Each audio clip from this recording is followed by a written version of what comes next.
극심한 폭염으로 인해 일본 대신 대한민국을 수학 여행지로 선택한다는 결정에 대해 일부에서는 노벨 과학상 수상자가 부재한 국가에서 과연 무엇을 학습할 수 있겠는가 라는 회의론이 제기되었습니다. 그러나 독일 명문고의 최고 엘리트 학생들이 한국을 경시했다가 기존의 가치관이 완전히 전복되는 사건이 실제로 발생했습니다. 처음에는 차라리 자택에 머물겠다고 강력히 반발했던 학생들이 단 하루 만에 한국을 선진국으로 인정하기 시작했습니다. 그들은 우리가 얼마나 무지했는지 깨달았다고 고백했습니다. 도대체 한국에서 무엇을 경험했기에 이와 같은 변화가 일어났는지 지금부터 독일인 교사가 직접 서술하는 경악할 만한 7일간의 기록을 공개합니다. 저는 프랑크푸르트 괴테 김나지움에서 25년 동안 역사를 가르쳐 온 헬무트 바이스입니다. 오늘 제가 들려드릴 이야기는 제 교직 생활 전체를 뒤흔들었을 뿐 아니라 제 인생관 자체를 근본적으로 변화시킨 경험에 관한 것입니다. 사건은 여름 방학을 2달 앞둔 어느 날 시작되었습니다. 저는 3년 전부터 심혈을 기울여 준비해온 일본 수학 여행의 최종 점검을 진행하고 있었습니다. 교토의 천년 고찰들, 도쿄의 최첨단 기술시설, 그리고 히로시마의 평화기념관까지 아우르는 완벽한 교육 프로그램이었습니다. 우등생 율리안이 눈을 반짝이며 바이스 선생님, 드디어 일본이네요. 정말 기대됩니다. 라고 말했죠. 이 학생은 2년 전부터 일본어를 독학해 왔으며 심지어 일본 대학 진학까지 염두에 두고 있었습니다. 파울은 흥분하여 저는 닌텐도 본사에 반드시 가보고 싶습니다. 라고 외쳤고 다른 학생들도 저마다 기대하는 바를 쏟아냈습니다. 총 18명의 학생 모두가 설렘 가득한 표정이었습니다. 우리 학교는 독일에서도 손꼽히는 엘리트 김나지움이며 학생들 대부분이 의사, 변호사, 기업 임원의 자녀들입니다. 그런데 출발 3주 전 청천벽력과 같은 소식이 전해졌습니다. 일본 전역 폭염 경보, 사상 최악의 더위, 관광객 수십 명 열사병으로 사망. 뉴스를 접하는 순간 가슴이 덜컥 내려앉았습니다. 도쿄 40도, 교토 40도. 믿을 수 없는 수치들이 화면을 가득 채웠습니다. 설상가상으로 일본 정부가 외국인 단체 관광을 전면 제한한다는 발표까지 나왔습니다. 다음 날 긴급 학부모 회의가 소집되었습니다. 독일 최대 제약회사의 이사였던 레나의 어머니가 격앙된 목소리로 바이스 선생님, 이건 광기입니다.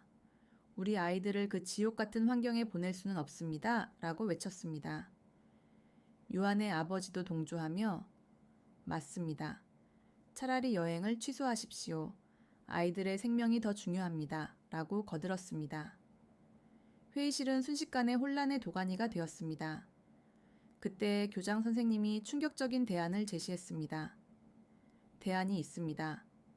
한국으로 가는 겁니다. 순간 회의실은 침묵에 휩싸였고 곧바로 반발이 터져 나왔습니다. 한국이요? 그 더운 나라를요? 일본도 불가능한데 한국이 대안이 될 리가 있습니까? 차라리 집에 머무르는 것이 낫겠습니다. 학부모들의 반응은 냉랭했고, 아니, 경멸에 가까웠습니다. 사실 저 역시 마찬가지였습니다. 한국이라니 일본의 그늘에 가려진 작은 나라.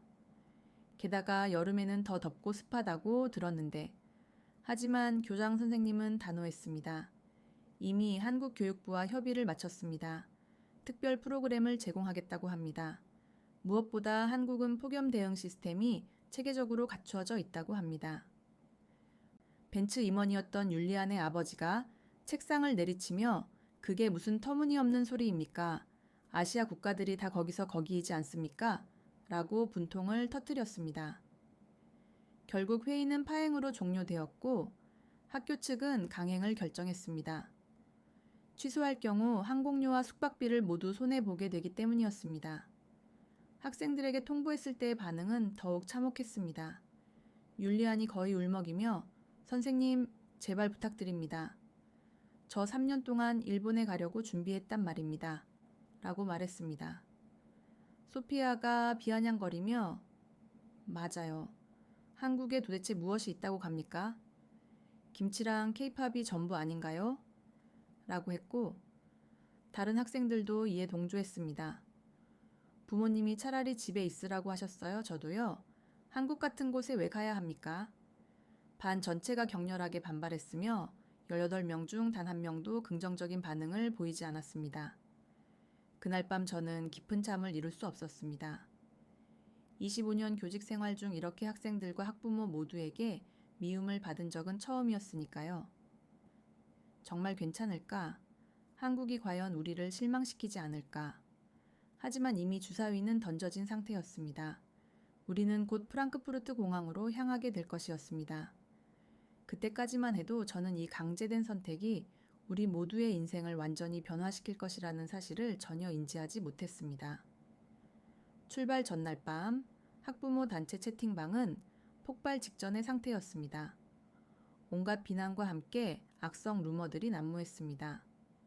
한국의 위생 상태가 불결하다는 둥, 음식이 너무 매워서 독일인은 섭취할 수 없다는 둥, 심지어 어떤 학부모는 한국이 아직도 전쟁 중인 국가가 아니냐고 묻기까지 했습니다.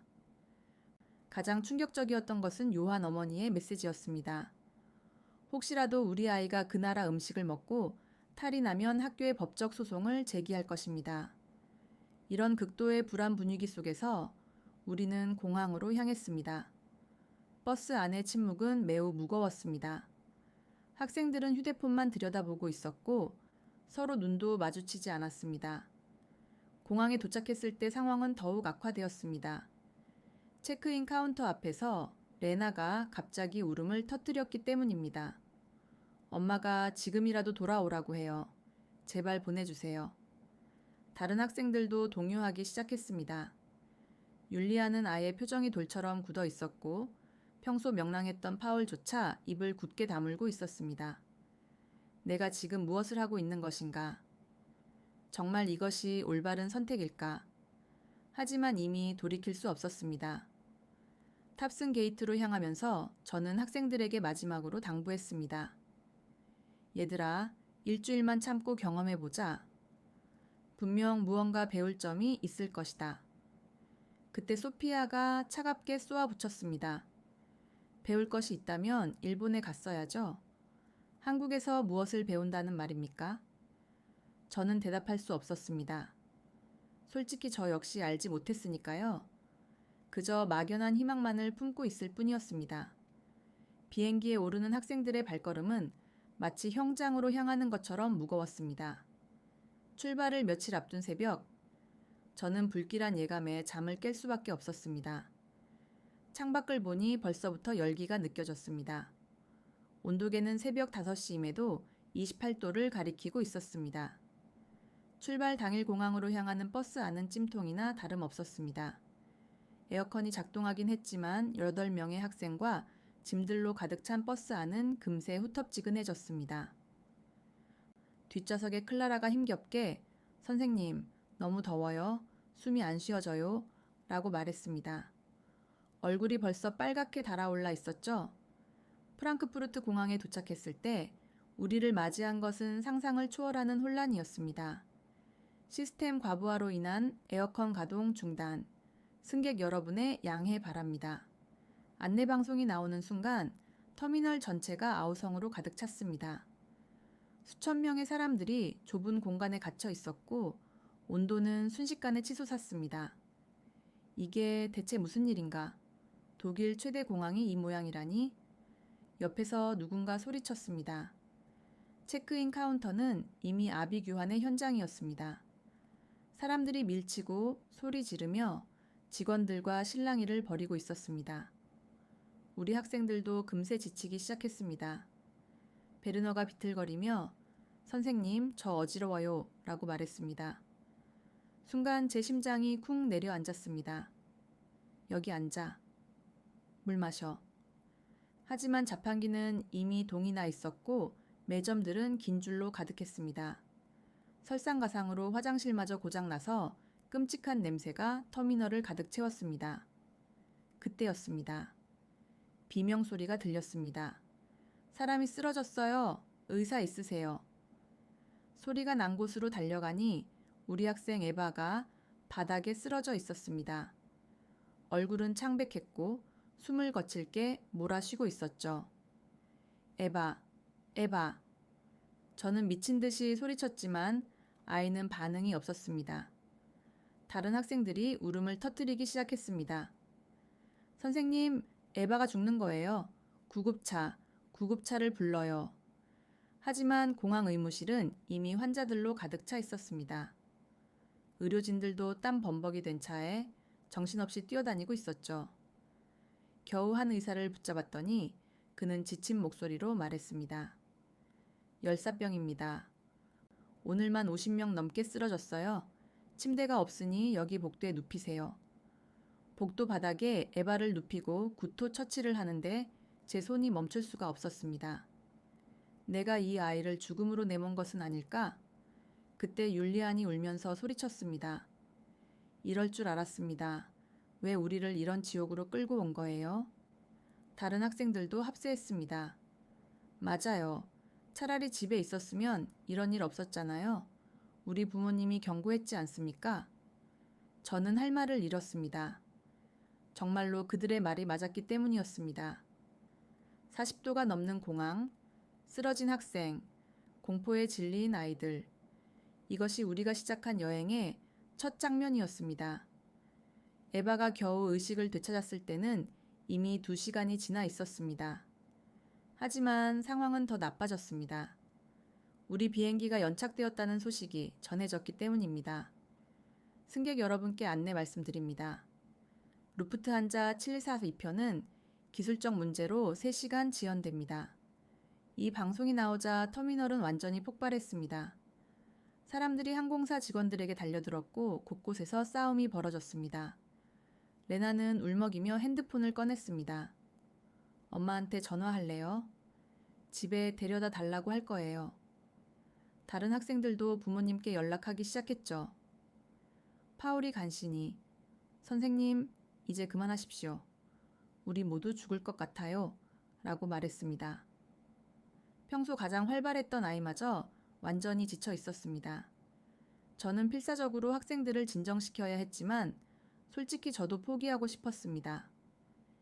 이게 시작인데 한국에 가서는 어떻게 될까? 공항 바닥에 주저앉은 학생들을 보며 저는 인생 최악의 결정을 내렸다는 생각이 들었습니다. 독일 최고의 공항도 이 지경인데 아시아의 작은 나라가 뭐가 다르겠습니까? 그때 소피아가 비아냥거렸습니다. 이제 아시겠죠? 우리가 왜 일본에 가고 싶어 했는지? 한국 공항은 아마 이것보다 더 끔찍할 거예요. 저는 반박할 수 없었습니다. 이미 제 확신도 무너지고 있었으니까요. 5시간의 지옥 같은 대기 끝에 겨우 비행기에 올랐을 때 우리는 모두 넋이 나가 있었습니다. 에바는 여전히 창백했고 다른 학생들도 탈진 상태였죠. 기내에 앉자마자 베르너가 물었습니다. 선생님, 한국은 독일보다 더 덥다고 했죠? 그래, 아마도. 그럼 우리 정말 죽는 거 아니에요? 저는 대답 대신 창밖을 바라봤습니다. 구름 위로 올라가며 생각했죠. 제발 한국이 우리를 실망시키지 않기를. 하지만 솔직히 기대는 없었습니다. 유럽 최고의 선진국도 더위 앞에 무너졌는데 한국이 뭐가 다르겠습니까?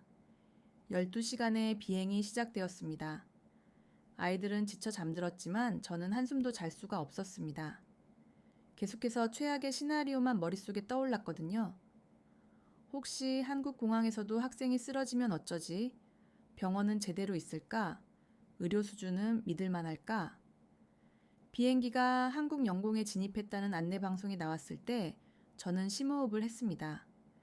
이제 정말 돌이킬 수 없는 강을 건넌 겁니다. 하지만 그때까지도 저는 상상조차 하지 못했습니다.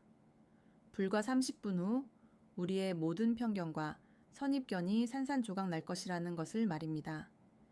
승객 여러분, 곧 인천국제공항에 도착합니다. 현재 서울의 기온은 35도입니다. 기내 방송을 들은 학생들이 일제히 신음했습니다. 35도라니 독일이랑 별로 다르지 않잖아요. 클라라가 불안한 표정으로 말했습니다. 에바는 여전히 창백한 얼굴로 좌석에 축 늘어져 있었지만 다행히 의식은 완전히 회복된 상태였으나 여전히 기운이 없어 보였습니다. 모두 정신 차려. 공항 나가면 더 더울 테니까 물 충분히 마시고. 저는 학생들에게 당부했지만 사실 제가 가장 두려웠습니다. 프랑크푸르트의 악몽이 또다시 재현될까 봐서요. 비행기가 게이트에 도착하고 문이 열리는 순간이었습니다. 맨 앞에 서 있던 베르너가 놀란 소리를 냈습니다. 저도 순간 당황했죠. 뜨거운 열기가 아니라 선선한 바람이 얼굴을 스쳤거든요. 브리지를 걸어 공항 내부로 들어서는 순간 우리는 모두 얼어붙었습니다. 율리안이 믿을 수 없다는 듯 주변을 둘러보며 이게 뭐야? 라고 말했습니다. 눈앞에 펼쳐진 광경은 우리가 상상했던 것과 완전히 달랐습니다. 거대한 유리 천장에서 쏟아지는 자연광. 하지만 전혀 덥지 않았습니다. 오히려 쾌적한 온도에 상쾌한 공기가 흐르고 있었습니다. 파울이 벽면에 디지털 온도계를 가리켰습니다. 선생님, 여기 온도 좀 보세요. 정확히 23도. 믿을 수가 없었죠. 바깥은 35도인데 안은 23도라고? 소피아도 이번에는 비아냥거리지 않았습니다. 그저 놀란 표정으로 천장을 올려다볼 뿐이었죠. 더 놀라운 일은 이제부터였습니다.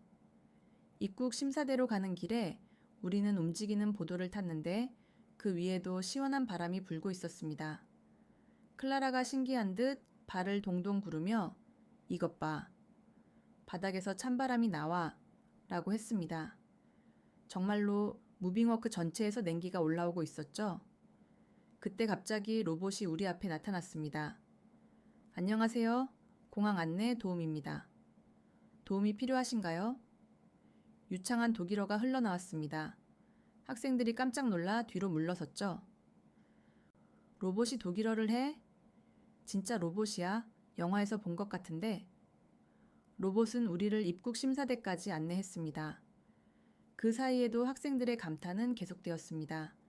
레나가 화장실에서 나오며 놀란 표정으로 말했습니다. 선생님, 여기 화장실도 완전 깨끗해요. 그리고 시원해. 비데가 있어요. 독일 공항에도 없는 비데가. 입국 심사를 마치고 수화물을 찾는 곳으로 내려갔을 때 또 한 번 충격을 받았습니다.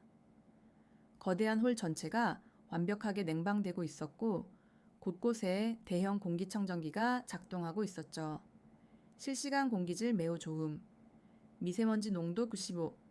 전광판에 표시된 정보를 본 베르너가 스마트폰을 꺼내 확인했습니다. 선생님, 지금 프랑크푸르트는 미세먼지 농도가 85예요. 여기가 5배 이상 깨끗하다는 거잖아요.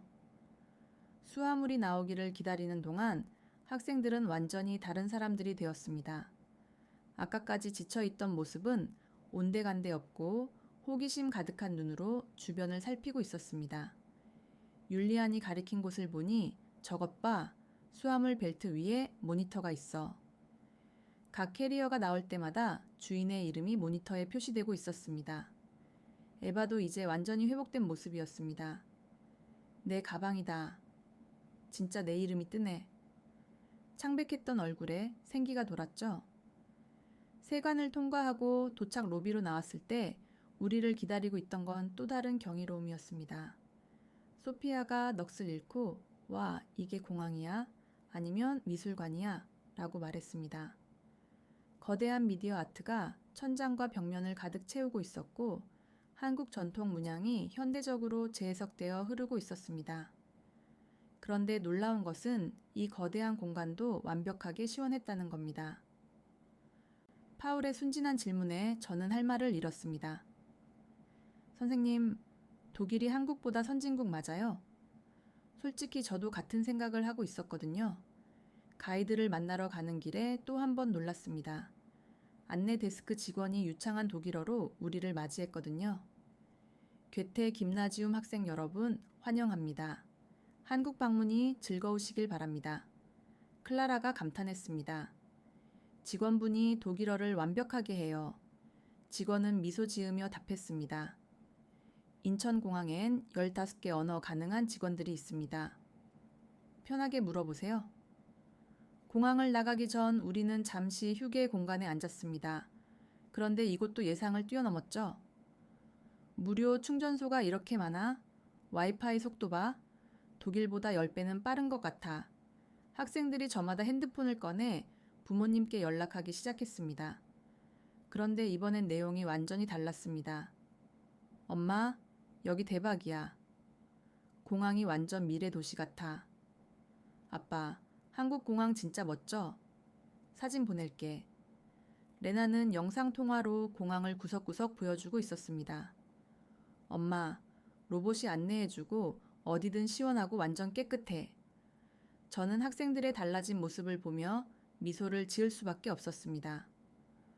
불과 1시간 전까지만 해도 울면서 집에 가고 싶다던 아이들이 이제는 눈을 반짝이며 모든 것을 탐험하고 있었으니까요. 율리안이 조용히 제게 다가와 말했습니다. 선생님, 우리 완전 잘못 생각했던 것 같아요. 한국이 이런 나라인 줄 정말 몰랐어요. 일본 못 간 게 오히려 다행인 것 같아요. 그 말을 들은 저는 가슴이 뭉클했습니다. 사실 저도 완전히 잘못 알고 있었으니까요. 공항 버스를 타러 가는 길 마지막으로 우리를 놀라게 한 건 버스 정류장이었습니다. 베르너가 신기한 듯 유리문을 열고 들어갔습니다. 정류장에도 에어컨이 있어 정말로 버스를 기다리는 공간마저 시원했습니다. 의자에 통풍 시스템까지 있네. USB 충전 포트도 있고. 버스가 도착했을 때 우리는 또 한 번 감탄했습니다. 버스 문이 열리자 시원한 바람이 쏟아져 나왔거든요. 에바가 놀라며 좌석에 앉았습니다. 이런 고급 버스가 공항 버스라고? 정말로 버스 내부는 고급 리무진 못지않았습니다. 버스가 출발하면서 저는 학생들에게 말했습니다. 자, 이제 진짜 한국을 경험하러 가는 거야. 그런데 이번엔 학생들의 반응이 달랐습니다. 빨리 보고 싶어요. 서울이 어떤 도시인지, 공항이 이 정도면 도시는 얼마나 대단할까? 두려움과 불안은 사라지고 기대와 호기심만 가득했습니다. 창밖으로 스쳐 지나가는 풍경을 보며 소피아가 중얼거렸습니다. 우리가 한국을 너무 몰랐네. 정말 너무 몰랐어. 저도 마음속으로 인정할 수밖에 없었습니다. 우리 모두가 편견에 갇혀 있었다는 것을 말이죠. 하지만 이건 시작에 불과했습니다. 서울에 도착한 후 우리가 경험하게 될 일들은 상상을 훨씬 뛰어넘는 것들이었으니까요.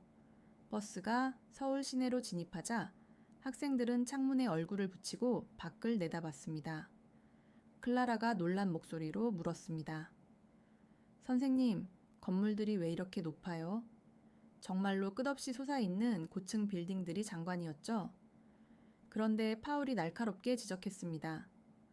더 신기한 건 저 많은 건물이 다 시원하다는 거야. 맞았습니다. 35도의 폭염 속에서도 모든 건물의 유리창이 깨끗하게 빛나고 있었죠. 완벽한 냉방 시스템이 작동하고 있다는 증거였습니다. 호텔에 짐을 풀고 첫 일정으로 향한 곳은 광화문역이었습니다. 지하철역으로 내려가는 순간 우리는 또다시 충격에 빠졌습니다.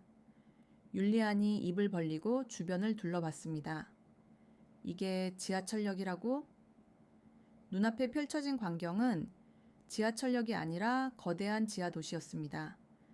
백화점, 서점, 카페, 레스토랑, 심지어 의료시설까지 지하 공간 전체가 하나의 완벽한 생태계를 이루고 있었죠.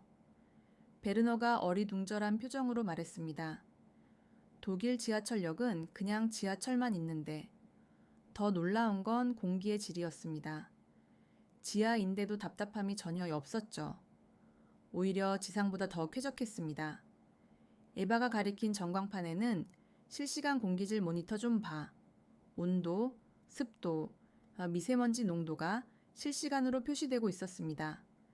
소피아가 안내도를 보며 경악했습니다. 지하 5층까지 있다고? 정말로 지하 5층까지 거대한 공간이 펼쳐져 있었죠. 우리는 에스컬레이터를 타고 한 층씩 둘러봤습니다. 갈수록 학생들의 표정은 경이로움으로 가득 찼습니다. 여기 도서관도 있어. 이쪽엔 공연장이야. 의료센터까지 있다니. 지하 3층에서 발견한 것은 더욱 충격적이었습니다. 거대한 식품관이 펼쳐져 있었는데 신선한 과일과 채소, 각종 반찬들이 완벽하게 진열되어 있었죠. 레나가 믿을 수 없다는 표정으로 사과를 들어봤습니다. 지하에서 이렇게 신선한 식품을 팔 수 있다고? 선생님, 이거 진짜 신선해요. 우리 동네 마트보다 더 좋은 것 같아요. 직원에게 물어보니 매일 새벽 직송으로 들어온다고 했습니다. 완벽한 냉장 유통 시스템 덕분에 지하에서도 신선도를 유지할 수 있다고요. 지하철을 기다리는 동안 우리는 또 다른 발견을 했습니다. 파울이 신기한 듯 스크린 도어를 가리켰습니다. 스크린 도어에 모니터가 있어 열차 도착 정보는 물론 각 칸의 혼잡도까지 실시간으로 표시되고 있었죠. 이번 칸이 가장 한산하되 거기로 타자. 학생들이 자연스럽게 움직이는 모습을 보며 저는 감탄할 수밖에 없었습니다. 불과 몇 시간 전까지만 해도 불평만 하던 아이들이 이제는 완전히 적응한 것처럼 보였으니까요. 지하철이 들어왔을 때 또 한 번 놀랐습니다. 와, 진짜 시원하다. 문이 열리자마자 시원한 바람이 쏟아져 나왔습니다. 내부는 마치 카페처럼 쾌적했죠. 클라라가 푹신한 의자에 앉으며 감탄했습니다. 의자가 왜 이렇게 편해? 우리 지하철은 딱딱한 플라스틱인데. 다음 역에 도착했을 때 율리안이 소리쳤습니다.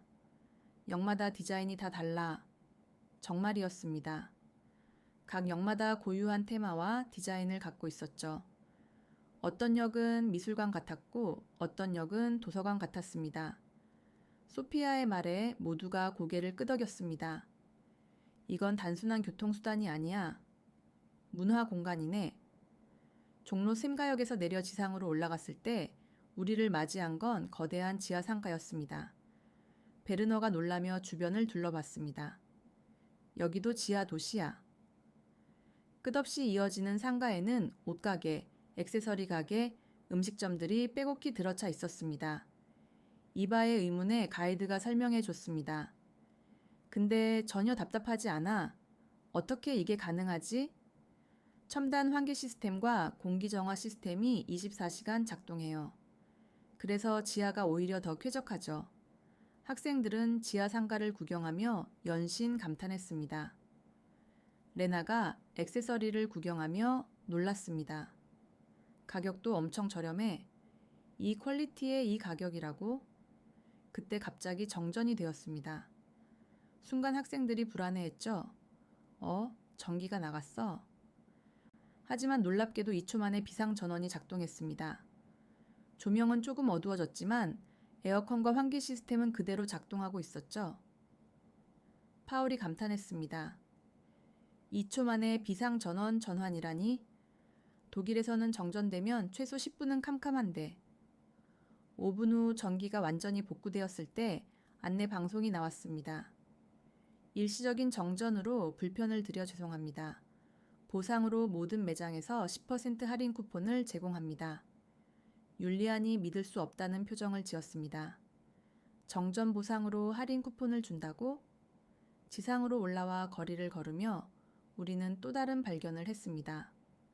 그늘막이 거리 전체에 설치되어 있어 정말로 주요 보행로마다 대형 그늘막이 설치되어 있었고 중간중간 미스트가 뿌려지고 있었죠.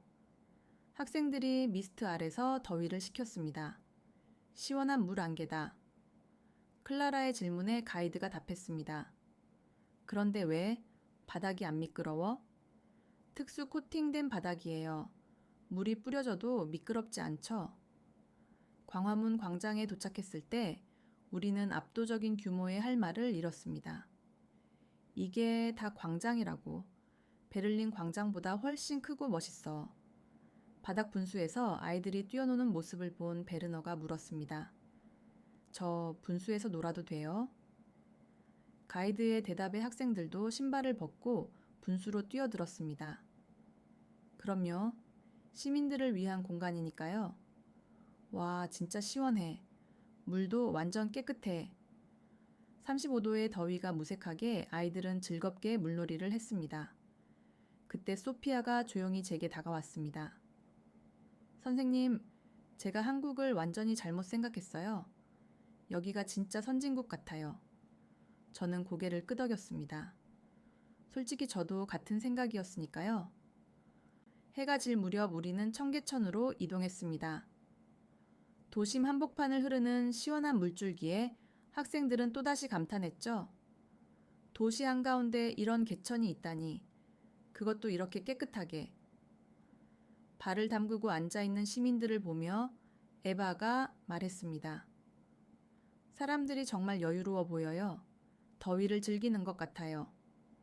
맞았습니다. 35도의 폭염에도 서울 시민들은 당황하거나 짜증내지 않았죠. 오히려 도시가 제공하는 다양한 냉방시설과 휴식 공간을 활용하며 일상을 즐기고 있었습니다. 율리안이 진심을 담아 말했습니다. 이게 진짜 선진국이구나. 시스템만 좋은 게 아니라 그걸 자연스럽게 활용하는 시민의식도 대단해. 첫날 일정을 마치고 호텔로 돌아오는 길 학생들은 하루 종일 경험한 것들에 대해 쉴 새 없이 이야기했습니다. 레나가 웃으며 말했습니다. 부모님께 사진 보냈더니 안 믿으시던데 우리 엄마도 합성 아니냐고 하셔. 저는 학생들의 달라진 모습을 보며 뿌듯했습니다. 하지만 동시에 걱정도 됐죠. 독일로 돌아가서 이 경험을 어떻게 설명해야 할까? 그날 밤 저는 일기에 이렇게 적었습니다. 우리는 오늘 진짜 미래를 봤다. 한국은 단순히 더위를 피하는 게 아니라 더위와 함께 살아가는 방법을 완벽하게 터득한 나라였다. 이건 기술의 문제가 아니다. 철학의 문제다. 내일은 또 어떤 놀라움이 우리를 기다리고 있을까? 둘째 날 밤 10시 우리는 특별한 실험을 하기로 했습니다. 파울이 믿을 수 없다는 표정으로 물었습니다. 정말 새벽 3시에 치킨이 온다고요? 가이드가 웃으며 대답했죠. 그럼요. 24시간 배달 가능해요. 치킨뿐만 아니라 거의 모든 음식이 가능하죠. 학생들은 반신반의하며 호텔 로비에 모였습니다. 독일에서는 저녁 8시만 되면 대부분의 가게가 문을 닫으니까요. 율리안의 제안에 모두가 동의했습니다. 그럼 새벽 3시에 치킨 시켜보자. 하지만 그 전에 우리는 서울의 밤 문화를 체험하기로 했죠. 밤 11시 우리가 도착한 곳은 명동이었습니다. 그런데 거리의 모습에 모두가 놀랐습니다. 클라라가 놀란 눈으로 주변을 둘러봤습니다. 11시인데 왜 이렇게 사람이 많아? 가게들이 다 열려 있어. 정말로 거리는 대낮처럼 활기차고 밝았습니다. 화장품 가게에 들어간 소피아가 소리쳤습니다. 여기 직원분들 독일어도 해요. 일본어, 중국어, 영어도 다 가능해요. 에바가 덧붙였습니다. 더 놀라운 건 이 늦은 시간에도 거리가 완벽하게 안전하다는 것이었습니다. 여성들이 혼자 다니는 모습도 흔했고 곳곳에 안전 요원들이 배치되어 있었죠. 레나가 감탄하며 말했습니다. 독일에서는 밤 10시 이후엔 여자 혼자 다니기 무서운데. 편의점에 들어갔을 때 학생들은 또 한 번 충격을 받았습니다. 베르너가 진열대를 보며 입을 벌렸습니다. 편의점에서 파는 게 이렇게 많아? 도시락, 샌드위치, 과일, 아이스크림, 생활용품까지 작은 슈퍼마켓 수준이었죠. 따뜻한 커피도 있고 즉석에서 라면도 끓여 먹을 수 있대. ATM도 있고 택배도 보낼 수 있어. 학생들이 신기한 듯 이것저것 구경했습니다. 계산대에서 더욱 놀라운 일이 벌어졌습니다. 점원이 미소 지으며 음료수를 하나 더 건넸습니다. 학생이세요? 이 음료수 하나 더 드릴게요. 서비스예요. 율리안이 어리둥절해하자 가이드가 설명했습니다. 서비스라고? 공짜로 준다고? 한국의 정칭, 문화예요. 손님에게 조금 더 베푸는 마음이죠. 새벽 1시, 우리는 한강공원으로 이동했습니다. 이 시간에도 공원에 사람들이 있을까 싶었는데 와, 새벽인데 이렇게 사람이 많아? 정말로 한강공원은 사람들로 가득했습니다. 자전거 타는 사람, 조깅하는 사람, 돗자리 펴고 앉아있는 가족들까지. 소피아가 주변을 둘러보며 말했습니다. 새벽에도 가로등이 완벽하게 켜져 있어서 안전해 보여요. 화장실도 깨끗하고 편의점도 열려 있었습니다. 더 놀라운 건 치킨 배달 오토바이들이 공원까지 들어온다는 것이었습니다. 에바가 놀라서 물었습니다. 공원에서도 배달이 된다고? 가이드의 설명에 학생들은 감탄했습니다. 그럼요. 한강공원 어디든 배달 가능해요. 정확한 위치만 알려주면 돼요. 새벽 2시, 우리는 24시간 찜질방을 체험하기로 했습니다. 베르너의 질문에 가이드가 설명했습니다. 찜질방이 뭐예요? 목욕탕과 휴게실이 합쳐진 곳이에요. 24시간 이용 가능하고 잠도 잘 수 있죠? 찜질방에 들어서자 학생들의 눈이 휘둥그레졌습니다. 파울이 신기한 듯 여기저기 둘러봤습니다. 이 거대한 시설이 24시간 운영된다고? 사우나도 있고 식당도 있고 수면실도 있어. 가장 인상적이었던 건 다양한 온도의 방들이었습니다. 얼음방도 있고 황토방도 있어. 이건 옥사우나네. 학생들이 각자 취향에 맞는 방을 체험했습니다. 클라라가 황토방에 누우며 말했습니다. 독일에도 사우나는 있지만 이렇게 다양하진 않아요. 새벽 3시 드디어 실험의 시간이 왔습니다. 호텔로 돌아온 우리는 정말로 치킨을 주문했죠. 레나가 앱을 보며 말했습니다. 30분 이내에 도착이라고 써 있어. 학생들은 정말로 올까 반신반의하며 기다렸습니다. 율리안이 핸드폰 화면을 보여줬습니다. 그런데 벌써 출발했대. 실시간으로 배달원 위치가 보여. 정말로 배달원의 위치가 실시간으로 표시되고 있었습니다. 정확히 25분 후 로비에 전화가 왔습니다. 치킨 배달 도착했습니다. 학생들이 환호성을 질렀습니다. 진짜야? 새벽 3시에 진짜로 왔어. 그것도 뜨거운 치킨이야. 배달원이 건넨 치킨은 정말로 갓 튀긴 것처럼 뜨거웠습니다. 소피아가 놀라며 물었습니다. 이게 어떻게 가능한 거예요?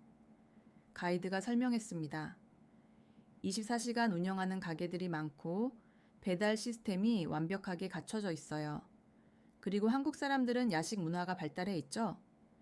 치킨을 먹으며 학생들은 신기해 했습니다. 에바가 치킨을 먹으며 말했습니다.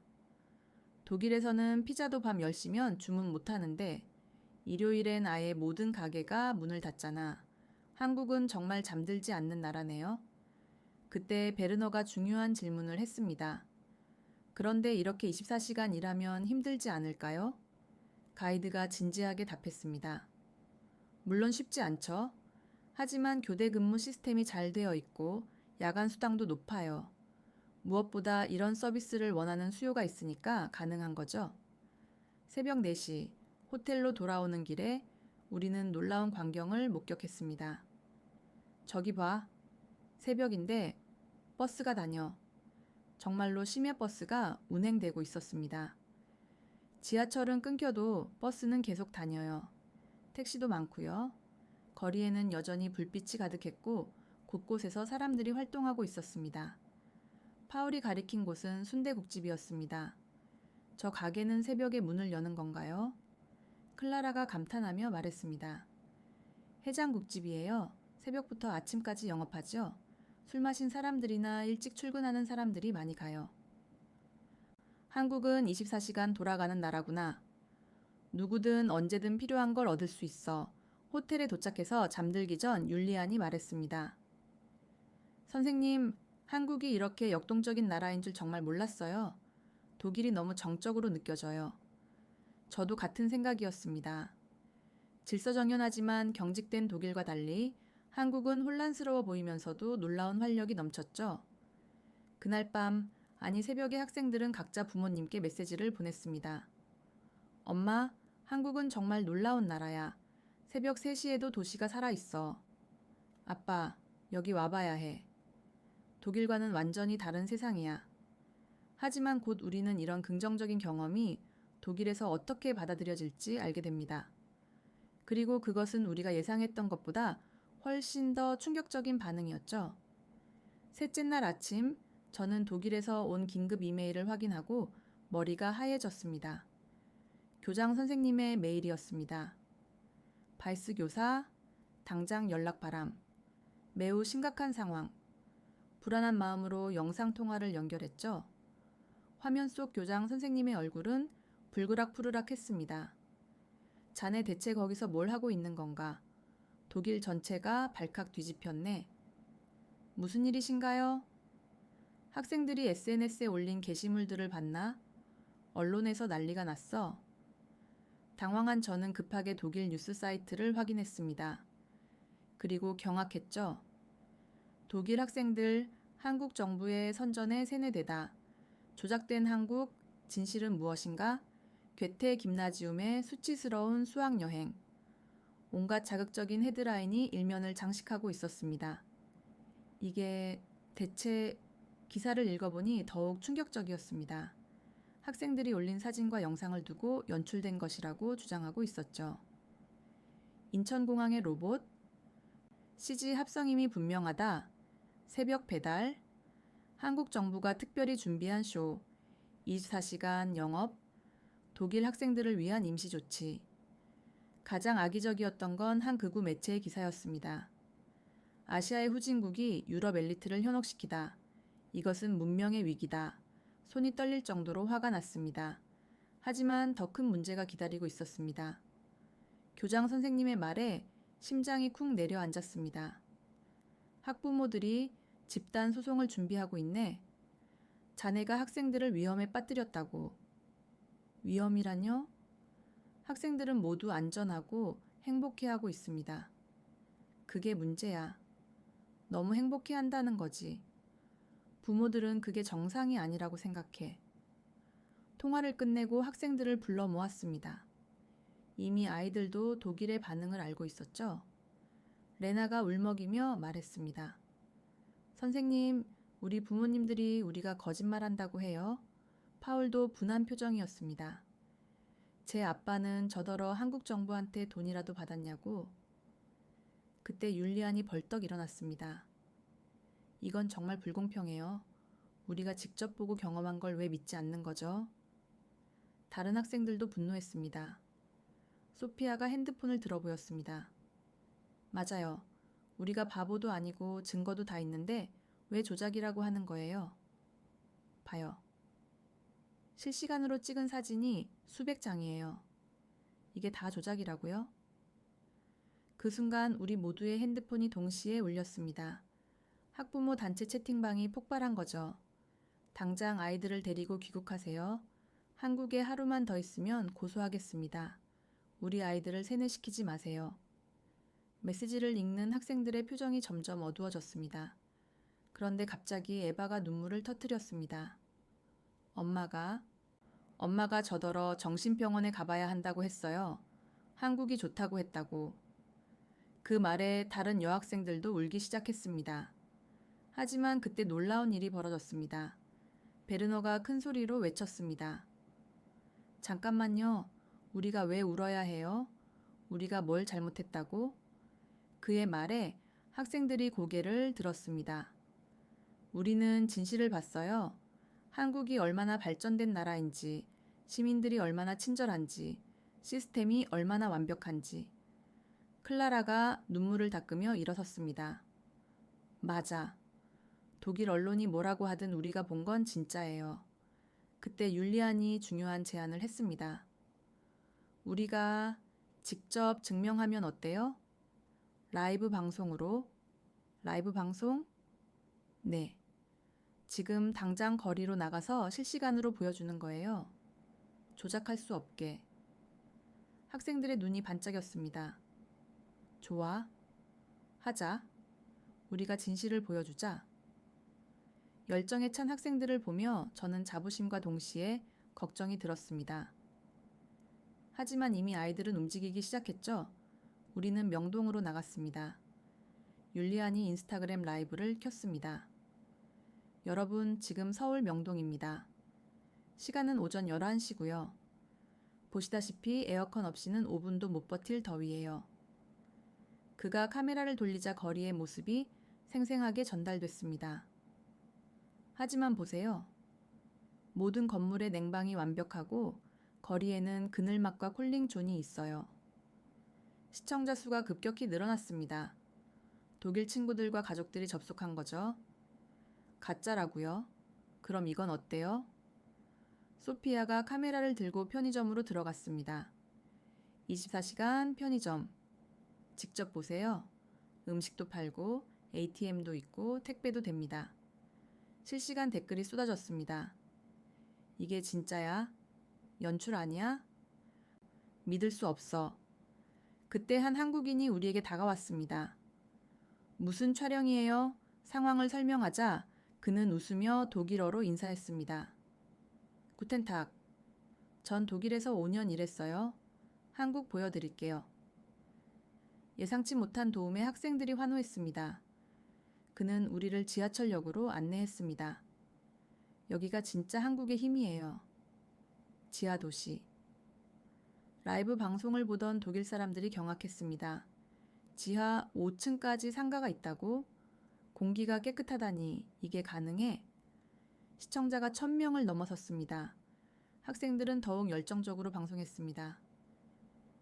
여기 좀 보세요. 지하철에 화장실이 있어요. 그것도 깨끗해요. 스크린도어마다 열차 정보가 떠요. 와이파이 완전 빨라요. 그런데 갑자기 악성 댓글이 쏟아지기 시작했습니다. 한국 정부가 얼마 줬어? 독일의 수치다. 배신자들. 학생들의 표정이 어두워졌습니다. 하지만 에바가 용기를 냈죠. 저희가 배신자라고요? 저희는 그저 진실을 보여드리는 거예요. 레나도 카메라를 향해 말했습니다. 맞아요. 독일이 최고인 줄만 알았어요. 하지만 아니었어요. 한국에서 많이 배웠어요. 그때 놀라운 변화가 일어났습니다. 잠깐 저거 우리 딸 맞네. 진짜 실시간이야? 애들 표정이 진짜 행복해 보이는데 일부 학부모들이 의견을 바꾸기 시작한 거죠. 라이브는 2시간 동안 계속됐습니다. 학생들은 한강, 청계천, 그리고 다시 24시간 편의점까지 보여줬죠. 방송을 마칠 때 시청자는 5,000명이 넘었습니다. 율리안이 방송을 마무리했습니다. 이게 우리가 경험한 한국입니다. 믿거나 말거나 여러분의 선택이에요. 그날 밤 반전이 일어났습니다. 독일의 한 유명 유튜버가 우리 방송을 분석한 영상을 올렸죠. 이건 조작이 아닙니다. 제가 한국에 가봤는데 다 사실이에요. 또 다른 독일인들도 증언하기 시작했습니다. 나도 한국에서 일했는데 정말 저런 나라예요. 우리가 한국을 너무 몰랐어요. 여론이 조금씩 바뀌기 시작했습니다. 하지만 학교와 일부 언론은 여전히 공격적이었습니다. 괴테 김나지움 명예 실추, 교사 자격 박탈해야. 그날 밤 학생들과 진지한 대화를 나눴습니다. 너희들이 정말 대단했어. 하지만 독일에 돌아가면 더 힘들 수도 있어. 그때 베르너가 말했습니다. 선생님, 저는 이제 두렵지 않아요. 진실을 아는 사람이 두려워할 게 뭐가 있어요? 파울도 거들었습니다. 맞아요. 오히려 독일이 안타까워요. 이런 좋은 걸 배울 기회를 스스로 차버리고 있잖아요. 소피아가 결의에 찬 표정으로 말했습니다. 우리가 독일을 바꿔야 해요. 한국에서 배운 걸로. 다음 날 더욱 놀라운 일이 벌어졌습니다. 한국 언론에서 우리 이야기를 다루기 시작한 거죠. 독일 학생들, 한국의 진가 알리다, 편견을 깬 용기 있는 고등학생들, 한국 시민들의 응원 메시지가 쏟아졌습니다. 고마워요. 한국을 제대로 봐줘서 독일 학생들 파이팅. 진실은 반드시 승리합니다. 학생들은 감동했습니다. 한국 사람들이 우리를 응원해주고 있어요. 이런 따뜻한 나라였구나. 그런데 가장 큰 반전은 따로 있었습니다. 독일 공영방송에서 긴급 연락이 왔죠. 학생들과 인터뷰하고 싶습니다. 진실을 확인하고 싶어요. 우리는 화상으로 인터뷰를 진행했습니다. 기자의 날카로운 질문에 율리안이 답했습니다. 한국 정부가 특별 대우를 해준 건 아닌가요? 아니요. 우리는 일반 관광객처럼 다녔어요. 호텔도 직접 예약했고 모든 체험도 스스로 했어요. 그럼 새벽 배달은? 앱으로 주문했어요. 누구나 할 수 있어요. 증거 보여드릴까요? 학생들이 차례로 증언했습니다. 한국은 디지털 선진국이에요. 시민의식도 높아요. 우리가 배워야 할 게 많아요. 인터뷰가 방송된 후 독일 여론은 완전히 뒤집혔습니다. 우리가 아시아를 너무 무시했다. 한국에서 배워야 한다. 학생들이 용기 있었다. 심지어 처음에 비난했던 언론들도 입장을 바꿨죠. 재검토가 필요하다. 한국의 발전상 직접 확인해야. 학부모들의 태도도 180도 달라졌습니다. 아이들이 자랑스럽다. 좋은 경험 시켜줘서 감사하다. 우리도 한국에 가보고 싶다. 그날 밤 율리안이 제게 말했습니다. 선생님, 이제 알겠어요. 진실은 결국 이긴다는 것을요. 저는 고개를 끄덕였습니다.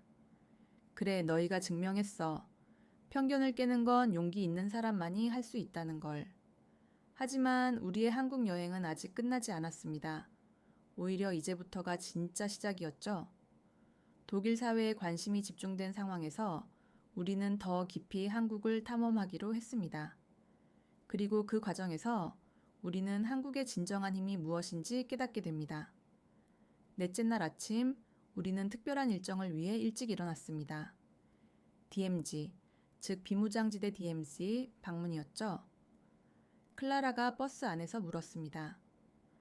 선생님, DMZ가 정확히 뭐예요? 남북한을 나누는 군사분계선이야. 지구상에서 가장 중무장된 국경이지.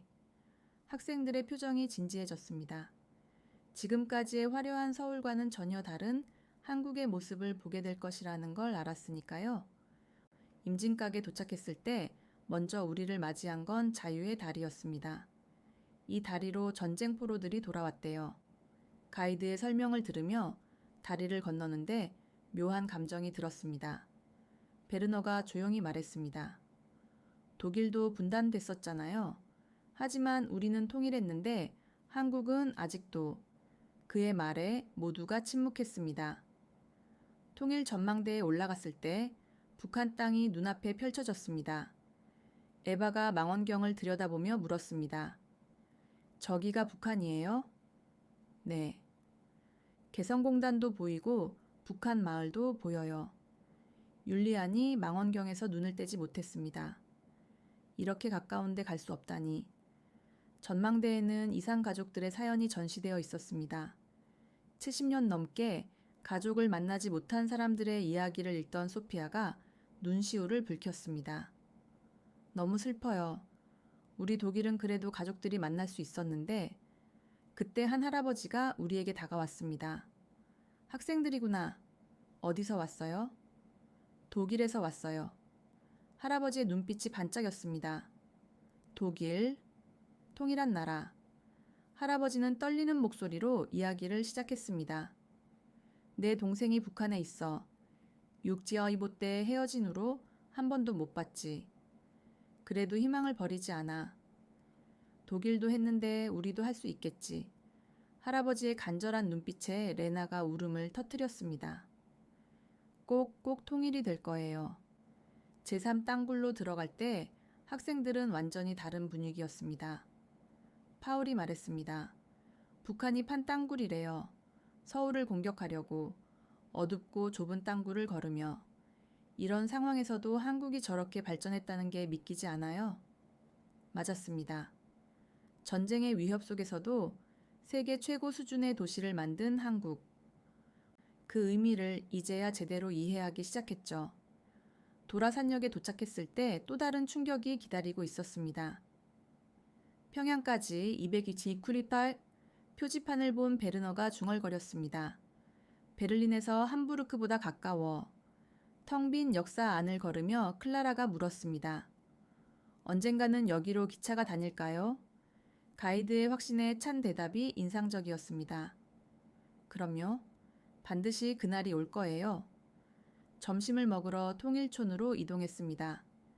DMZ 안에 있는 마을이라니 학생들은 긴장했죠. 하지만 도착해보니 평화로운 농촌 마을이었습니다. 와, 쌀 농사를 짓고 있어요. 식당 주인 아주머니가 자랑스럽게 설명했습니다. DMZ 청정 지역에서 자란 쌀이라 품질이 최고예요. 이바의 질문에 아주머니가 웃었습니다. 무서우시지 않으세요? 이렇게 가까이서 사시는데. 처음엔 무서웠죠? 하지만 이제는 여기가 집이에요. 통일되면 제일 먼저 번영할 곳이기도 하고요. 그 긍정적인 마음가짐에 학생들은 놀랐습니다. 식사 후 우리는 캠프 그리브스를 방문했습니다. 한국 드라마 태양의 후예 촬영지라고 하니 여학생들이 흥분했죠. 한류 드라마도 이런 곳에서 찍었구나. 하지만 이곳의 진짜 의미는 따로 있었습니다. 여기는 원래 미군 기지였어요. 이제는 평화와 문화의 공간으로 바뀌었죠. 전쟁의 흔적이 문화 공간으로 변한 모습, 그것이 바로 한국의 저력이었습니다. 돌아오는 버스 안은 조용했습니다. 학생들은 각자 깊은 생각에 잠겨 있었죠. 율리안이 먼저 입을 열었습니다. 선생님, 이제 알겠어요. 한국이 왜 이렇게 열심히 사는지. 무슨 말이야? 전쟁이 끝나지 않은 나라잖아요. 그런데도 포기하지 않고 세계 최고가 되려고 노력하는 거잖아요. 소피아도 거들었습니다. 맞아요. 우리 독일은 평화롭고 안전한데도 발전을 멈췄어요. 한국은 이런 상황에서도 계속 앞으로 나아가고 있고요. 그날 밤 학생들은 각자 일기를 썼습니다. 나중에 몇몇을 읽어보니 가슴이 뭉클했죠. 베르너의 일기에는 오늘 나는 진짜 강함이 무엇인지 배웠다. 그것은 군사력이 아니라 어떤 상황에서도 희망을 잃지 않는 마음이다 라고 쓰여 있었습니다. 레나의 일기에는 분단의 아픔을 딛고 일어서는 한국. 우리 독일도 그랬지만 한국은 아직도 그 아픔 속에 있다. 그런데도 웃고 일하고 발전한다. 존경스럽다. 클라라의 일기에는 DMZ의 철조망 너머로 보이는 북한. 같은 민족인데 만날 수 없다니. 하지만 한국 사람들은 언젠가 만날 것이라 믿는다. 그 믿음이 한국을 지탱하는 힘인 것 같다. 다음 날 아침 식사 자리에서 파울이 말했습니다. 선생님, 저 한국사 공부하고 싶어요. 나도, 저도요. 여러 학생이 동시에 손을 들었습니다. 한국이 어떻게 이런 아픔을 극복했는지 더 알고 싶어요. 6개지호 전쟁 후에 어떻게 이렇게 발전했는지도요. 학생들의 진지한 학구열에 저는 감동했습니다. 그때 에바가 중요한 질문을 했습니다. 선생님, 그런데 한국 사람들은 통일을 정말 원할까요? 왜 그런 생각을 했니? 이미 이렇게 발전했는데 가난한 북한과 통일하면 손해 아닐까요? 우리 독일도 통일 비용이 엄청났잖아요. 날카로운 지적이었습니다. 그 질문에 대한 답을 우리는 뜻밖의 곳에서 찾게 됩니다. 그날 오후 우리는 서울로 돌아오는 길에 파주 출판 도시에 들렀습니다. 거기서 만난 한 서점 주인이 에바의 질문에 완벽한 답을 주었죠. 통일은 손익계산의 문제가 아니에요. 가족의 문제죠. 가족을 만나는데 돈을 따지나요? 그 단순하면서도 깊은 답의 학생들은 할 말을 잃었습니다. 한국의 발전은 분단의 아픔을 극복하려는 노력의 결과예요. 통일은 그 완성이고요. 서점을 나오며 율리안이 말했습니다. 이제 정말 이해했어요. 한국의 힘이 어디서 나오는지? 그게 뭔데? 아픔을 힘으로 바꾸는 능력이요. 그리고 미래에 대한 희망이요. 그날 이후 학생들은 한국을 보는 눈이 완전히 달라졌습니다. 화려한 발전상 뒤에 숨은 역사의 무게와 그것을 극복하려는 의지. 그것이 진짜 한국의 모습이었던 거죠.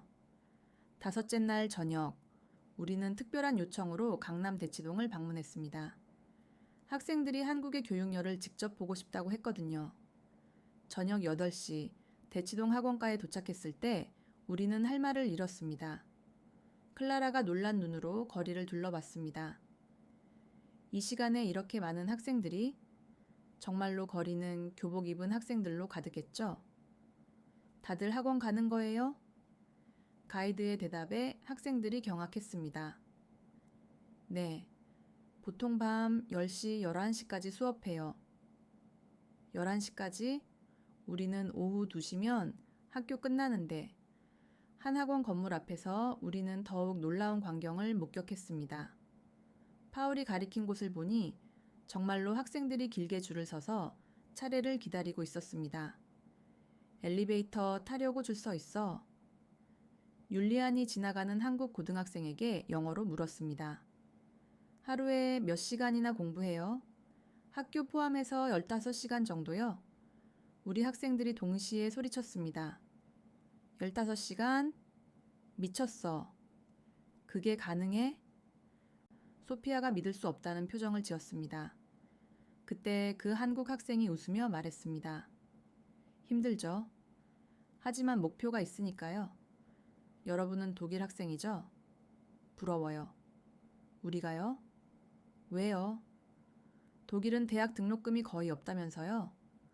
한국은 너무 비싸요. 이 대화를 통해 학생들은 한국 교육의 또 다른 면을 보게 됐습니다. 학원가를 더 둘러보니 놀라운 시설들이 즐비했습니다. 에바가 한 건물을 가리켰습니다. 독서실도 24시간 이내, 카페형 스터디룸도 있어. 저기 봐. 학원 건물인데 10층이야. 정말로 거대한 학원 건물들이 빼곡히 들어서 있었죠. 우리는 허락을 받고 한 대형 학원을 견학했습니다. 베르너가 입을 벌렸습니다. 와, 이게 학원이야? 최첨단 시설. 전자칠판 개인 독서실까지 독일의 대학보다 시설이 좋았죠? 레나가 계산기를 두드렸습니다. 선생님 한 분이 학생 몇 명을 가르쳐요? 이 반은 8명이에요. 소수 정개반이죠? 한 달 학원비가 우리 돈으로 1,000유로가 넘어. 복도를 지나가는데 한 교실에서 열정적인 수업이 진행되고 있었습니다. 저 선생님 진짜 열심히 가르치신다. 학생들도 다 집중하고 있어. 밤 9시가 넘었는데도 아무도 졸거나 딴짓하는 학생이 없었죠. 학원을 나와 주변을 더 둘러봤습니다. 클라라가 가리킨 편의점에는 정말로 학생들이 삼각김밥과 음료수를 사고 있었습니다. 편의점에 학생들이 가득해. 저게 저녁이에요? 네. 학원 쉬는 시간에 간단히 먹고 다시 공부하죠. 우리 학생들의 표정이 복잡해졌습니다. 그때 파울이 물었습니다. 그런데 왜 이렇게까지 공부해요? 지나가던 한 학부모가 우리의 대화를 듣고 다가왔습니다. 독일 학생들이구나. 궁금하지? 한국은 자원이 없는 나라야. 사람만이 자원이지. 그녀는 친절하게 설명을 이어갔습니다. 좋은 대학, 좋은 직장을 가져야 안정적인 삶을 살 수 있어. 경쟁이 치열하지. 에바의 걱정스러운 말에 그 어머니가 씁쓸하게 웃었습니다. 하지만 아이들이 너무 힘들어 보여요. 맞아. 나도 마음 아파? 하지만 이게 한국의 현실이야. 학원가를 벗어나며 우리는 또 다른 발견을 했습니다. 율리안이 가리킨 곳에는 24시간 김밥집, 분식집들이 불을 밝히고 있었죠. 여기 봐. 심야 식당들이 영업 중이야. 학생들이 공부 끝나고 가는 곳이에요.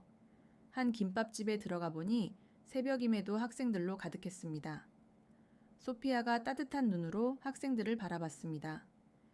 다들 친구들이랑 수다 떨면서 스트레스 푸는구나. 그때 우리의 학생들이 우리를 알아봤습니다. 독일 학생들이다. 유튜브에서 봤어요. 우리 학생들이 갑자기 스타가 된 것처럼 둘러싸였죠. 한국 학생들의 질문이 쏟아졌습니다. 독일 교육은 어때요? 부럽다.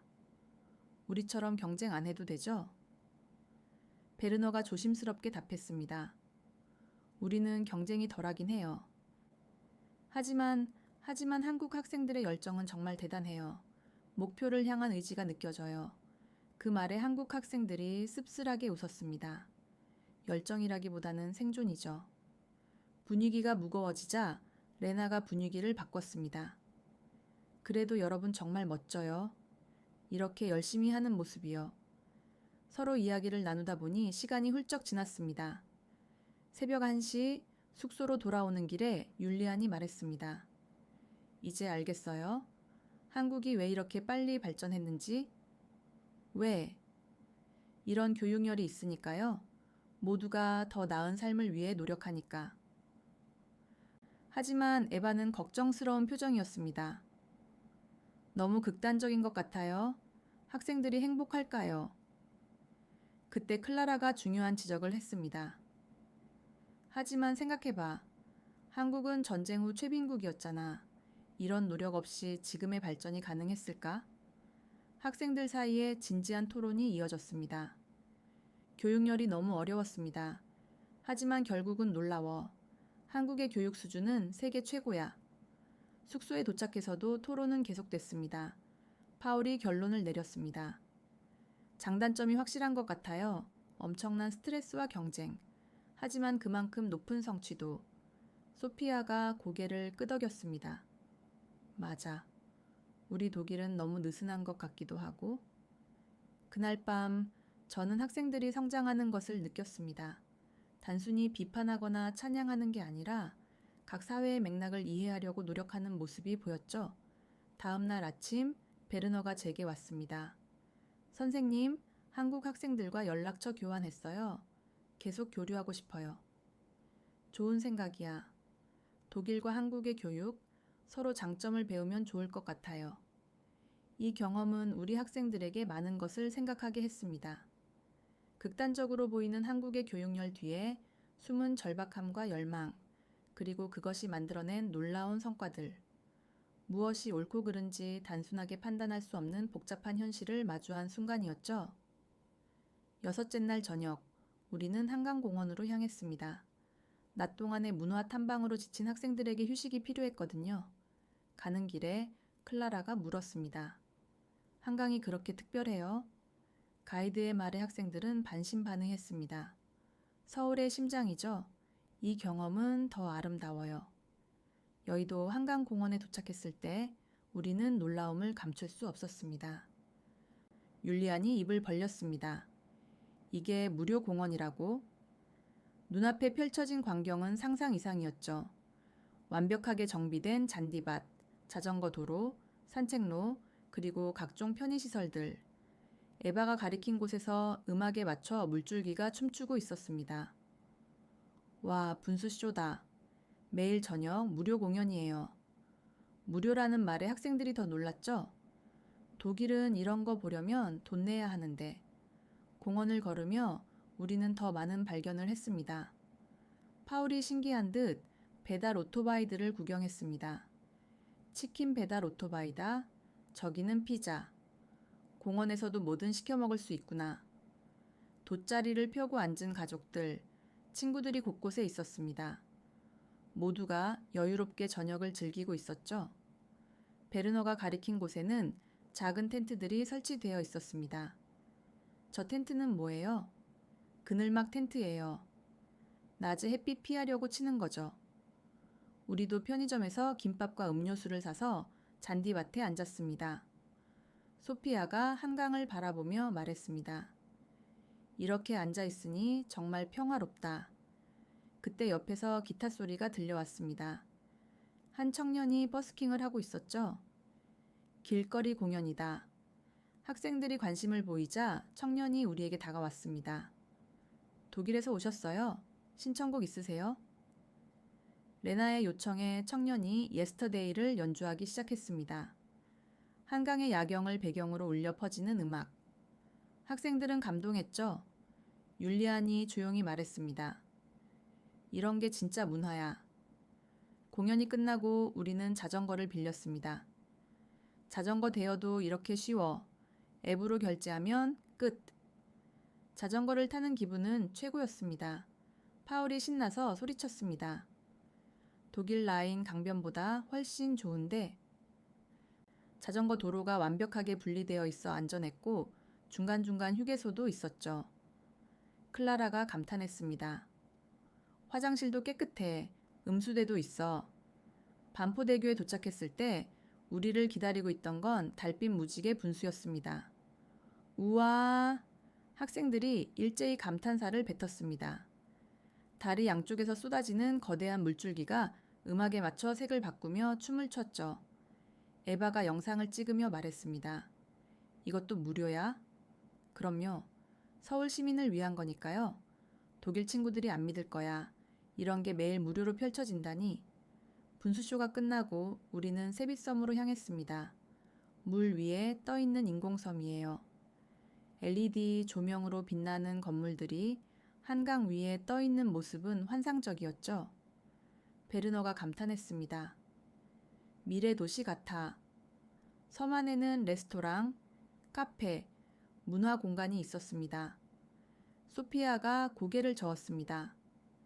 이런 걸 한강 위에 만들 생각을 하다니 한국인들의 상상력은 정말 대단해. 우리는 카페에 앉아 한강을 바라봤습니다. 야경이 물에 반사되어 반짝이는 모습은 그림 같았죠. 율리안이 진지하게 말했습니다.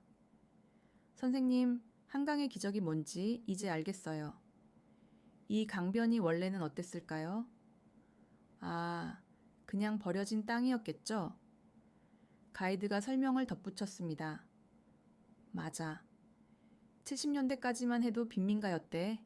한강 개발로 서울이 완전히 바뀌었죠. 이제는 시민들의 쉼터가 됐고요. 레나가 말했습니다. 단순한 개발이 아니네요. 사람을 위한 공간으로 만든 거잖아요. 맞았습니다. 화려한 발전 뒤에는 사람이 있었습니다. 돌아오는 길에 우리는 편의점에 들렀습니다. 한강 라면 먹어볼래요? 학생들이 흔쾌히 동의했습니다. 편의점에서 라면을 끓여 먹는 문화가 신기했거든요. 클라라가 신기하게 라면을 끓였습니다. 와, 진짜 여기서 끓여 먹을 수 있어. 한강이 보이는 테이블에 앉아 라면을 먹는데 뜻밖의 맛있었죠. 파울의 말에 모두가 웃었습니다. 이상해. 그냥 라면인데 왜 이렇게 맛있지? 분위기가 양념이야. 그때 옆 테이블의 한국인 가족이 우리에게 김밥을 건넸습니다. 라면엔 김밥이 최고예요. 드세요. 낯선 이의 친절에 학생들은 감동했습니다. 에바가 김밥을 먹으며 말했습니다. 한국인들은 정말 친절해. 밤 11시가 넘었는데도 공원은 여전히 활기찼습니다. 이 시간에도 사람이 이렇게 많아? 안전하니까요. 경찰도 순찰하고 CCTV도 있고. 확실히 한강공원은 밤에도 안전해 보였습니다. 여성들도 편하게 조깅하고 있었죠. 숙소로 돌아가는 택시 안에서 베르너가 말했습니다. 한강은 단순한 강이 아니네요. 서울의 영혼 같아요. 무슨 말이야? 사람들이 여기서 쉬고 만나고 즐기잖아요. 도시의 심장이에요.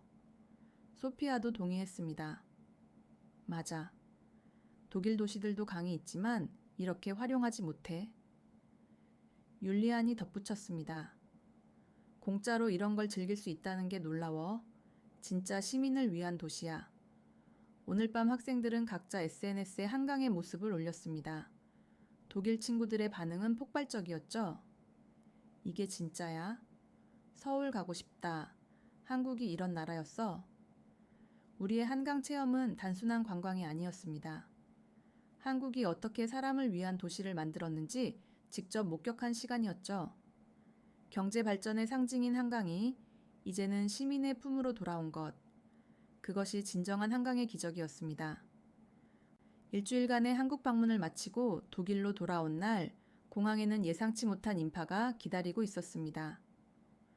베르너가 긴장한 목소리로 물었습니다. 저게 뭐야? 학부모들과 취재진이 우리를 둘러쌌죠. 플래카드를 든 사람들도 있었습니다. 진실을 말하라. 세뇌, 교육 중단. 분위기가 심상치 않았습니다. 한 기자가 마이크를 들이댔습니다. 바이스 선생님, 학생들을 어떻게 조종하신 겁니까? 조종이란요? 우리는 사실을 봤을 뿐입니다. 제가 대답하려는데 학부모들이 달려들었습니다. 율리안의 어머니였습니다. 우리 아이를 돌려주세요. 예전의 정상적인 아이로. 율리안이 당당하게 맞섰습니다. 어머니, 저는 정상이에요. 오히려 이제야 진실을 알게 됐어요. 하지만 부모들은 들으려 하지 않았죠. 다음 날 학교는 전쟁터가 됐습니다. 교장실에 소환된 저는 최후 통첩을 받았습니다. 징계위원회가 열립니다. 교사 자격 박탈까지 검토 중이에요. 무슨 죄를 지었다고 징계를 받습니까? 학생들을 선동하고 독일의 명예를 실추시켰다는 겁니다. 억울했지만 더 큰 문제가 있었습니다. 학생들도 각자 압박을 받고 있었거든요. 레나가 울면서 찾아왔습니다. 우리 부모님이 저를 정신과에 보내려고 해요. 한국이 좋다고 했다는 이유로요. 다른 학생들도 비슷한 상황이었습니다. 용돈을 끊겼대요. 인터넷을 차단했어요. 친구들도 저를 이상하게 봐요. 하지만 우리 학생들은 굴복하지 않았습니다. 율리안이 결의에 찬 표정으로 말했습니다. 선생님, 우리가 뭔가 해야 해요. 징계위원회에서 우리가 직접 발표하면 어떨까요? 학생이 징계위원회에? 네, 우리가 증인이잖아요. 직접 경험한 사람들이고요. 다른 학생들도 동의했습니다. 맞아. 우리가 준비하자. 데이터로 증명하는 거야. 학생들은 바로 작업에 들어갔습니다. 일주일 동안 그들은 놀라운 프레젠테이션을 준비했죠. 징계위원회 당일 회의실에는 교육청 관계자, 학부모 대표, 교사들이 가득했습니다. 바이스 교사는 학생들을 위험에 빠뜨리고 고발이 시작되려는 순간 문이 열렸습니다. 18명의 학생이 정장을 입고 들어왔죠. 율리안이 당당하게 말했습니다. 저희도 발언권을 요청합니다. 학생은 발언권이 없습니다. 저희가 당사자입니다. 들어주셔야 합니다. 학생들의 강경한 태도에 결국 발언권이 주어졌습니다. 소피아가 먼저 나섰습니다. 저희가 준비한 자료를 보여드리겠습니다. 스크린에 첫 슬라이드가 떴습니다. 폭염 대응 시스템 비교, 독일 대 한국. 구체적인 데이터가 이어졌습니다. 독일 공공시설 냉방 비율 23%, 한국 공공시설 냉방 비율 98%. 이게 조작이라고 생각하십니까? 베르너가 이어받았습니다. 대중교통 만족도입니다. 베를린 지하철 여름철 온도 평균 38도, 서울 지하철 여름철 온도 평균 24도. 우리가 이것도 조작했을까요? 학부모들이 웅성거리기 시작했습니다. 에바가 나섰습니다. 24시간 도시 서비스 비교입니다. 독일 일요일 상점 영업 금지, 한국 24시간 편의점만 5만 개. 이게 후진국의 모습입니까? 파울이 감정적으로 호소했습니다. 저희는 한국에서 미래를 봤습니다. 시민을 위한 도시가 무엇인지 배웠습니다. 클라라가 마지막 슬라이드를 보여줬습니다. 한국의 교육열이 만든 성과입니다. 문맹률 0%, 대학 진학률 70%, 기술 특허 출원 세계국 4위. 이런 나라를 무시하는 게 오히려 독일의 수치 아닙니까? 발표가 끝나자 회의실은 조용해졌습니다. 그때 한 교육청 관계자가 입을 열었습니다.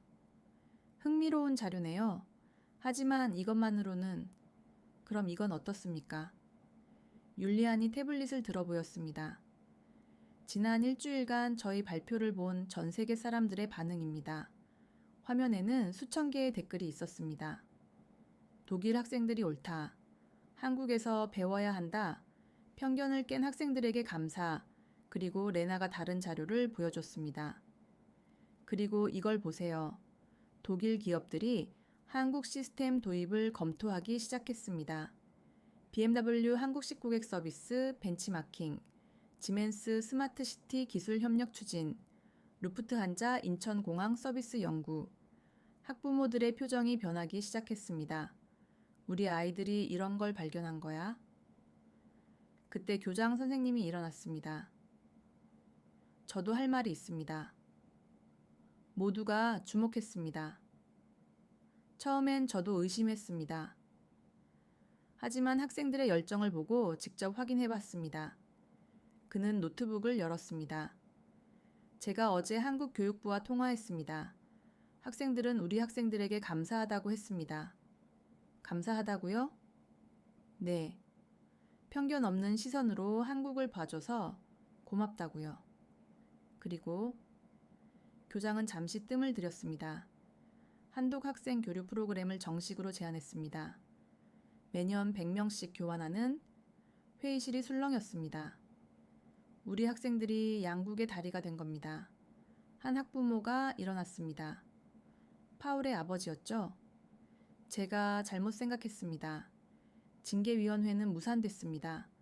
오히려 저와 학생들에게 표창을 주기로 결정했죠. 회의가 끝난 후 학생들이 저를 둘러쌌습니다. 율리안이 말했습니다. 선생님, 우리가 해냈어요. 이제 시작이에요. 우리가 독일을 바꿀 거예요. 그날부터 변화가 시작됐습니다. 학교는 한국어 수업을 정식 개설했고 학생들은 한국 문화 동아리를 만들었죠. 더 놀라운 건 다른 학교들도 한국 연수를 계획하기 시작했다는 겁니다. 우리의 작은 도전이 큰 변화의 씨앗이 된 것입니다. 징계위원회의 소동이 끝난 후 2주가 지났을 때 놀라운 일이 벌어졌습니다. 독일 공영방송 CDF에서 우리 이야기를 다큐멘터리로 만들겠다고 연락이 왔죠. PD의 목소리에는 진정성이 담겨 있었습니다. 바이스 선생님, 학생들과 함께 출연해 주실 수 있나요? 독일이 놓치고 있는 것들을 보여주고 싶습니다. 촬영 당일 스튜디오에는 긴장감이 흘렀습니다. 하지만 우리 학생들은 이제 프로처럼 침착했죠. 진행자의 질문에 소피아가 답했습니다. 한국에서 가장 인상 깊었던 건 무엇인가요? 시민을 위한 배려요. 작은 것 하나하나에 사람을 생각하는 마음이 담겨 있었어요. 베르너가 구체적인 예를 들었습니다. 버스 정류장에 에어컨이 있다는 걸 상상해 보세요. 독일에서는 꿈도 못 꿀 일이죠. 방송은 황금 시간대에 편성됐습니다. 시청률은 예상을 뛰어넘었죠. 독일 전체가 우리 이야기에 주목했습니다. 방송 다음 날 사회적 반향이 일어났습니다. 주요 언론들이 일제히 한국을 재조명하기 시작했죠.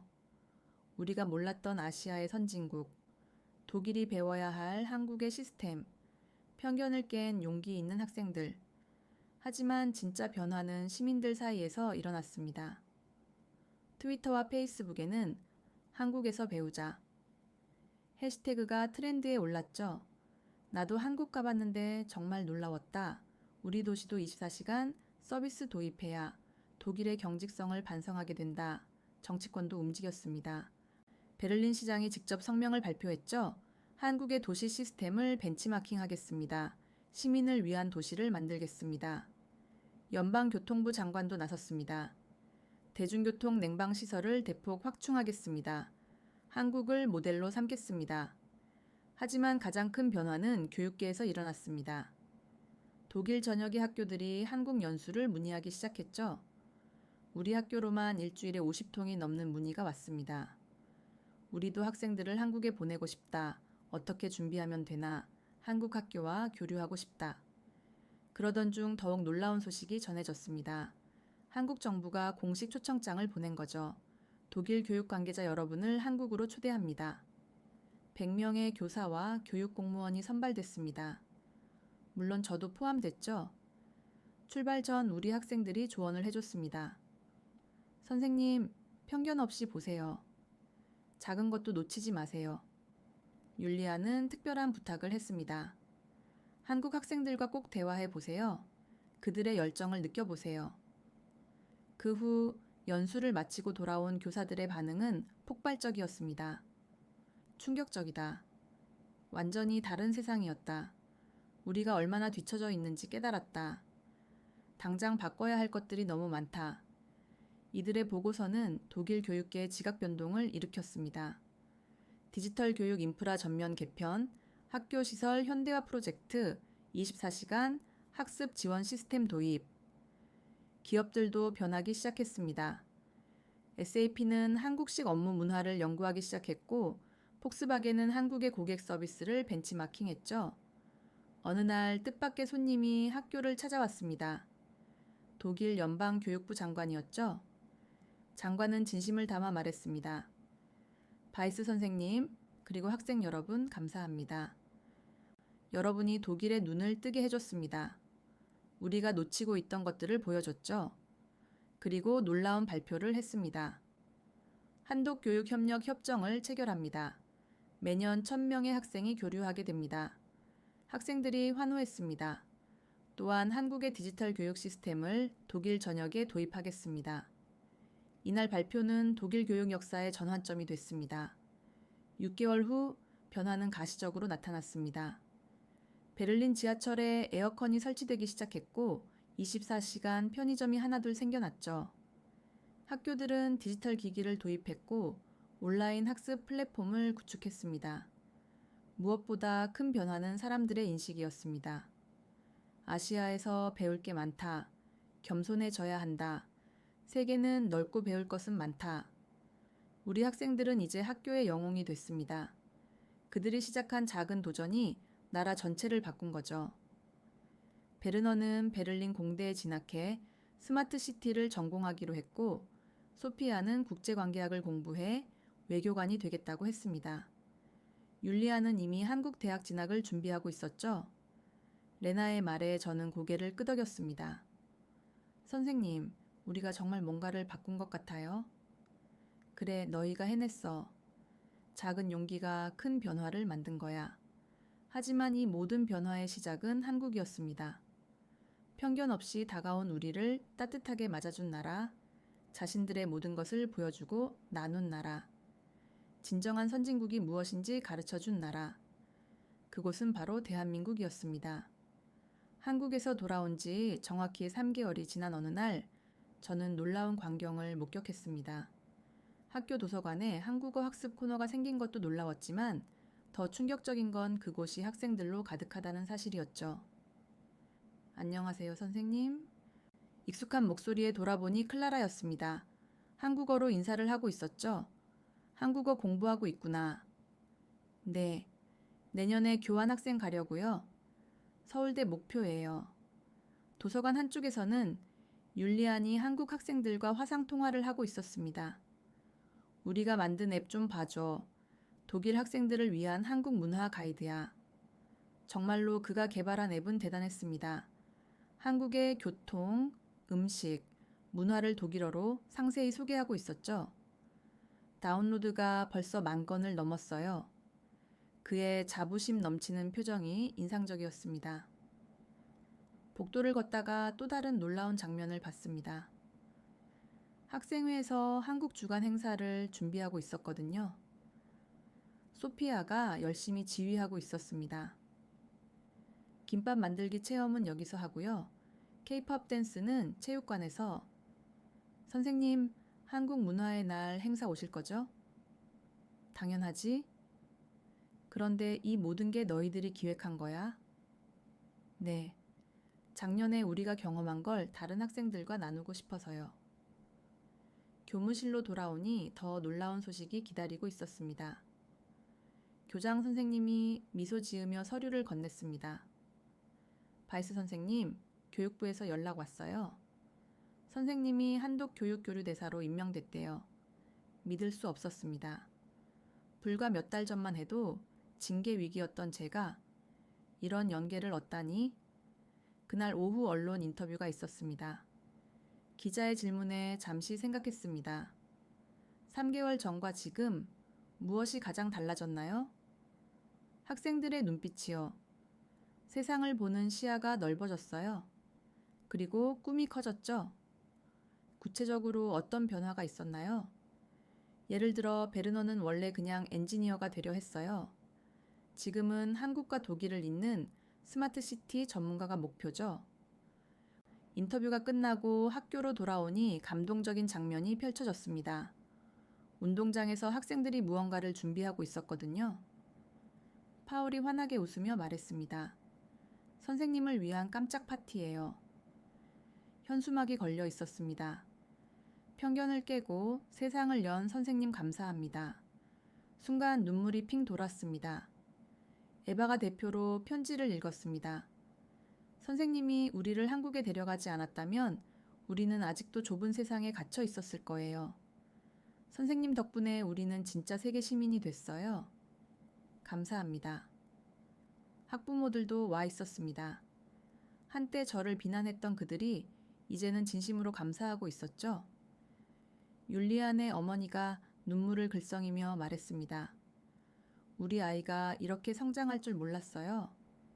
이제 매일 한국 뉴스를 찾아보고 한국 역사를 공부해요.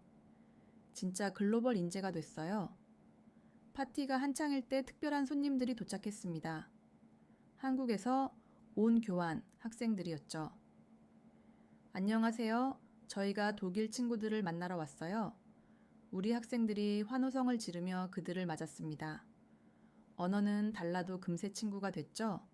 음악과 춤, 그리고 음식으로 소통했습니다. 그날 밤 저는 일기에 이렇게 적었습니다. 3개월 전 우리는 억지로 한국에 갔다. 하지만 그것은 운명이었다. 한국은 우리에게 새로운 세상을 보여줬고 우리는 그 선물을 독일과 나눴다. 이제 두 나라의 젊은이들이 서로를 이해하고 배우며 함께 성장하고 있다. 이것이 진정한 교육의 힘이다. 며칠 후 더욱 놀라운 소식이 전해졌습니다. 우리 학교가 유네스코 국제 이해 교육 모범 학교로 선정된 것입니다. 그리고 우리의 이야기가 책으로 출간되기로 했죠. 제목은 편견을 넘어서 독일 학생들의 한국 발경이. 인쇄는 전액 한독 청소년 교류 기금으로 기부하기로 했습니다. 출간 기념회에서 베르너가 멋진 발표를 했습니다. 우리가 한국에서 배운 가장 중요한 건 기술이나 시스템이 아니었어요. 그것은 가능성이었습니다. 불가능해 보이는 것도 노력하면 가능하다는 것. 그리고 서로 다른 문화가 만나면 더 큰 시너지가 난다는 것. 그의 말에 청중들이 큰 박수를 보냈습니다. 이제 우리 학교는 매년 50명씩 한국으로 학생을 보냅니다. 그리고 한국에서도 같은 수의 학생들이 옵니다. 작년 우리의 도전이 만든 변화입니다. 최근에는 프랑스, 이탈리아, 스페인 학교들도 우리 프로그램에 관심을 보이고 있습니다. 어떻게 시작하면 좋을까요? 그들에게 저는 항상 같은 대답을 합니다. 편견을 버리세요. 그리고 학생들을 믿으세요. 그들이 미래를 바꿀 겁니다. 오늘도 우리 학생들은 열심히 한국어를 공부하고 한국 친구들과 프로젝트를 진행합니다. 그들의 눈빛에는 더 넓은 세상을 향한 열정이 가득합니다. 그리고 저는 확신합니다. 이 아이들이 만들어갈 미래는 우리가 살아온 과거보다 훨씬 더 아름다울 거라고.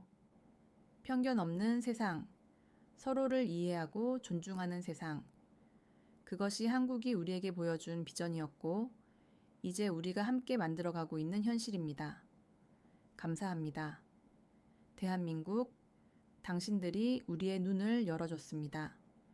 이제 우리가 그 선물을 전 세계와 나누겠습니다. 지금까지 독일 명문고 학생들이 한국에서 겪은 충격적인 변화의 이야기 어떠셨나요? 편견을 깨고 진실을 마주한 용기 있는 학생들, 그리고 그들이 만든 놀라운 변화. 우리도 때로는 편견의 안경을 벗고 세상을 바라봐야 하지 않을까요?